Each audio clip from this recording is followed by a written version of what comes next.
এইটা ঘুমাই আসলো, এটা অ্যাম্বুলেন্স ড্রাইভার যেটা আসলো এটা ঘুমাই আসলো, আইসে না আমি স্পট আছে আমরা বইলা আইলাম। আবার পরে তারা দুইজন আছে, একজন মেয়ে আছে, একজন ছেলে আছে। আমি কইলাম তারা হাসের 10 মিনিট 5 মিনিট এমনি 40 মিনিট গেছে। তারপরে কইছে ড্রাইভার নাই। আমি কইছি ড্রাইভার নাই তো কমসে কম অক্সিজেন একটু দেও। তারা কইছে অক্সিজেন তারা আইয়া দিব, ড্রাইভার নাই চাবিয়ে দেও, আমি নিজে চালাইমু। আমি কইছি চালাইমু, আমি লইয়া যাইমু, আমার পেশেন্ট দেবো লাগে। তারা হাসের। তারপরে আমি গাড়ি একটা ভাড়া করিয়া আসি, ড্রাইভারও তো মদ খাই আসি তা লইয়া গাড়ি উঠাইছে পেশেন্ট। তারপর ড্রাইভার কিতা হয়েছে এমনি বল দেখাই। আমি তো ড্রাইভারে এখন মারা আমার তো এই বলটাকে দেখাইছে টাকা দেওয়া হয়নি। তারা মদ খাওয়া লাগে টাকা দেন। আমরা কইছি যে তোমরা পেশেন্টকে অক্সিজেন দাও, তোমরা এখানে অক্সিজেনের ব্যবস্থা আছে না? আমরা এখানে ভিডিও আছে, আর কয় অক্সিজেনের ব্যবস্থা আছে তো আমরা পেশেন্টে দাও। পেশেন্ট অটোর মধ্যে ফালানি ভিডিও আছে, একবার ট্রাইয়াল ভিডিও আছে। ও ভিডিও আছে আমার লগে, ভিডিও আছে আমরা ভিডিও আমার লগে আছে। আমার নাম বিপুল দাস। এটা ভিডিও লাগে আমারে কইবাই, আমি যারে কোয়ালা করতে পারি আমি দিব। তোমরা অ্যাম্বুলেন্স দাও, ড্রাইভার দাও, আইজার আইবো কই আমরা রাধা অক্সিজেন কই বলে সাথে ড্রাইভার লগে আছে। লাইসেন্সটা রাখো। আমরা কইলাম আমরা লগে লাইসেন্স আর ড্রাইভারও আছে। তো আমি রাস্তা দিলাম আমরা লইয়া যাইমু। আমি লাস্টে কইছি আমার মোবাইলটা রাখো, 4টা মোবাইল দিমু 1 লাখ টাকার কমসে কম। আমার গাড়িটা দিলাও, অক্সিজেনটা দিলাও। তারা কি টাকা ড্রাইভারের লগে চাবি, ড্রাইভারে মদ খায় কিটা হইছে। ড্রাইভারের লগে যে চাবি যিনি এটা খেয়ে কইছিল কোনো নাস্তা নাই। আমার মোবাইলে কখনো অফ হইছে, ফটো আছে না, তার ফটো আছে না, তার ফটো আছে, একটা বাটলি করে সামনে আছে, হেডু কইছে ড্রাইভার নাই। আমরা ন্যায় বিচার লাগে।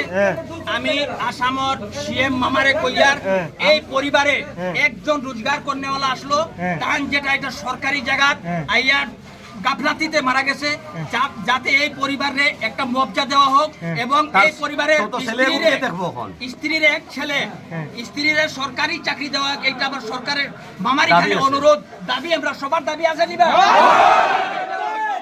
চাকরি দেওয়া হইতো। এই যে মানুষটা ভদ্রলোকটা যে মারা গেছে কিটা সম্পূর্ণ দায়ী ডাক বাংলা হসপিটালে।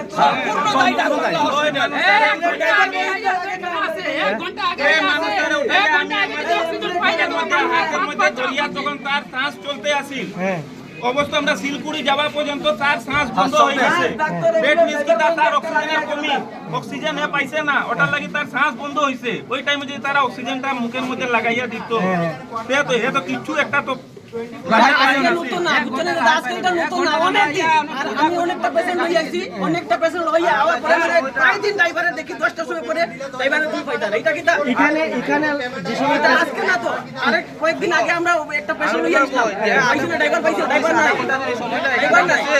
এই সময়টা এখানে যাওয়া হইলে সিলচার মানুষ না মারে না।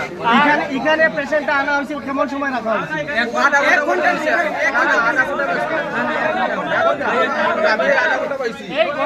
এই ঘটনাটা নতুন ঘটনা না, আমরা 3-4 বার আমি নিজে অটো চালাইতাম, অটো নিয়ে পেশেন্ট নিয়ে আইছি, 2-3 বার অ্যাম্বুলেন্স আছে, ড্রাইভার নাই। অ্যাম্বুলেন্স ড্রাইভার আছে, অ্যাম্বুলেন্স কি জানি অ্যাম্বুলেন্স নষ্ট না কিটা এটা বোঝা যায় না। এটা প্রায় সময় এখানে ঘটিয়া থাকে। এখন ডাক্তার কই, আমি একটা মাত্র এখন একটা ডেলিভারি পেশেন্ট আছে, 1 ঘন্টা থাকি ডাক্তার নাই। ডেলিভারি পেশেন্ট 24/7 কি তার লাগি কই? আরে ওটা ছাড়ো না, এটা ডেথ সার্টিফিকেট লইলে 2000 টাকা দেওয়া লাগে। এটা কি বাতেন না, এখন ডেলিভারি পেশেন্ট না, এখন ডেলিভারি পেশেন্টটা কই যে এখানে ডাক্তার কই? ডাক্তার হয়, ডাক্তার নাই বেটি জানা, ডাক্তার নাই তো খালি পকেটে পয়সা খায় ডাক্তার, আরে পকেটে পয়সা খায় তো তোরা। ডাক্তার কই?